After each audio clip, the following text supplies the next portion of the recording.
Tight பண்ணுங்கள், நல்லா tight பண்ணதுக்கப்புறம் லாக் பண்ணுங்கள். இந்த மாதிரி பார்த்திங்கன்னா நம்ம பெட்டி வேறு இடத்துக்கு மாற்றுறங்க. இந்த தோட்டத்தில் வந்து கம்பி வேலி போடுறதா சொல்லி போட்டு வேறு இடத்துக்கு மாற்றுறங்க. நல்லா டைட் பண்ணிக்கங்க. இந்த மாதிரி நல்லா ஃபுல் டைட் பண்ணிக்கணும். ஃபுல் டைட் பண்ணிவிட்டு அப்புறம் லாக் பண்ணிக்கணும். அப்போ தான் வந்து வேறு இடத்துக்கு எடுக்க முடியுங்க.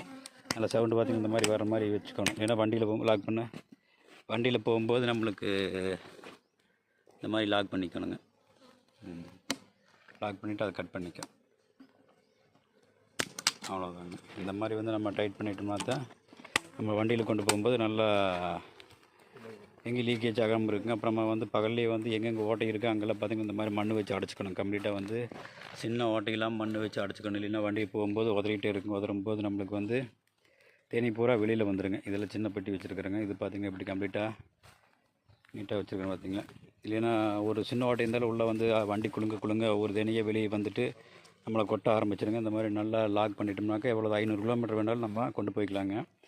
நம்ம நெய்வேலி முந்திரிக்கெல்லாம் கொண்டு போகும்போது இந்த மாதிரி தான் பேக் பண்ணி எடுத்துகிட்டு போவாங்க. நம்மளதான் யூடியூப்பில் பழைய வீடியோ இருக்குங்க, 7-8 வருஷத்துக்கு முன்னாடி போட்டது வீடியோவில் இருக்குது. நீங்கள் பார்த்துக்கலாம். இந்த மாதிரி இப்படி பேக் பண்ணி கொண்டு போய் காட்டுக்குள்ளே இறக்குறது, தேன் எடுக்கிறது எல்லாமே இருக்குங்க. இந்த மாதிரி வந்து நீட்டாக பேக் பண்ணோம்னா நம்ம 1000 கிலோமீட்டர் வேணாலும் கொண்டு போய்க்கலாங்க. இந்த மாதிரி பெரிய டொயினாக போட்டுக்கணும். பார்த்திங்கன்னா பெரிய டொயினாக போட்டு இந்த மாதிரி லாக் பண்ணிட்டோம்னாக்கா, நல்லா டைட் பண்ணிட்டோம்னாக்கா எவ்வளோ தூரம் போனால் லீக்கேஜ் ஆகாதுங்க.